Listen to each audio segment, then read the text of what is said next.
अस्सलामुअलैकुम, welcome to Pakeezah kitchen. कैसे हैं आप तमाम लोग? उम्मीद करती हूँ खैरियत से होंगे। तो रमज़ानुल मुबारक का मुक़द्दस महीना चल रहा है और हर घर में ही तकरीबन चाट बनाई जाती है। तो आज आपके लिए लेके आई हूँ बहुत ही स्पेशल सी चाट। इतनी मज़ेदार चाट आपने आज से पहले कभी नहीं खाई होगी। तो ये है मसालेदार काले चनों की चाट। तो ये मैंने किस तरह से रेडी की है, इसके लिए आप करेंगे वीडियो को फुल वॉच, और अगर चैनल पर न्यू है तो चैनल को सब्सक्राइब कर दीजिएगा। तो चलिए रेसिपी की तरफ चलते हैं, रेसिपी को स्टार्ट करते हैं। बिस्मिल्लाहिर्रहमानिर्रहीम। यहाँ पर मैंने एक पैन ले लिया है और इसमें मैं ऑयल डालूँगी 6 से 7 table spoon. Half table spoon इसमें मैंने ज़ीरा डाल दिया है। तो ज़ीरे पर बहुत ज़्यादा कलर नहीं आना चाहिए। तो अब मैं इसमें चॉप की हुई 2 छोटी प्याज़ें हैं, ये डाल दी मैंने। प्याज को आपने चॉप ही करना है, इस बात का ख्याल रखना है आपने। तो इसको हम फ्राई करते हैं, तो इसको हमें बस सॉटे ही करना था। अब इसमें मैं आलू ऐड कर दूंगी। मैंने यहाँ पर 2 अदद आलू यूज़ किए हैं, आप अपनी मर्ज़ी से डाल सकते हैं।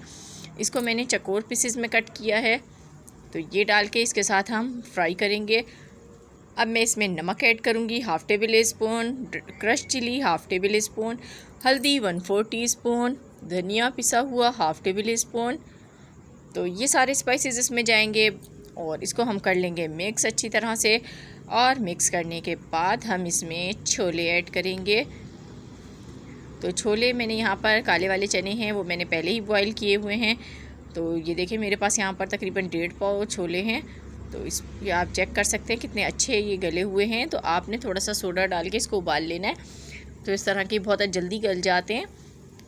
तो इसको मिक्स कर लें अच्छी तरीके से। उसके बाद हम इसमें पानी ऐड करेंगे। तो मैं यहाँ पर 1/2 प्याली पानी इसमें ऐड करूँगी, ताकि ये जो आलू हैं ये भी गल जाएं और अच्छा सा जो है इसका मसाला बने मज़ेदार सा। तो इसमें पानी ऐड करके इसको कवर कर देंगे तकरीबन हम यहाँ पर 15 से 20 मिनट के लिए। तो देखें 15 से 20 मिनट हो चुके हैं। तो यहाँ पर देखें बिल्कुल ये कुक हो चुके हैं, आलू भी गल चुके हैं। आलू को बहुत ज़्यादा नहीं गलाना है कि वो टूट जाएं, बिल्कुल वो अच्छे नहीं लगते, लुक ख़राब हो जाती है। तो इसमें अब आपने हरा धनिया और पुदीना ऐड करना है। तो ये देखें इतना आपने हरा धनिया लेना है, इतना पुदीना लेना है, दोनों चीज़ें आप इसमें ऐड कर दें। इससे फ्लेवर आपके छोलों का बहुत ज़बरदस्त आएगा। और इसको आपने मिक्स कर लेना है। और मैंने इसके अंदर 1/2 टेबल स्पून ज़ीरा और साबुत धनिया भी ऐड किया है, वो मैं आपको बताना भूल गई। तो जब आप तमाम स्पाइसेस ऐड करेंगे तो उसको भी ऐड कर लीजिएगा।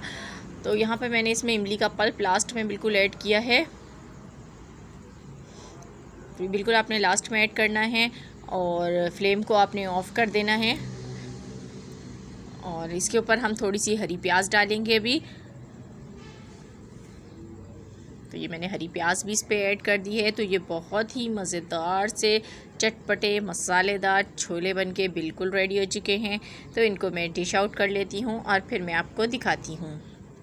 तो ये देखिए मज़ेदार से हमारे चटपटे छोले बनके रेडी हो चुके हैं। इसे घर में ज़रूर ट्राई कीजिएगा और मुझे फ़ीडबैक दीजिएगा कि आपको मेरी आज की रेसिपी कैसी लगी हो। रेसिपी पसंद आई हो तो लाइक कीजिएगा।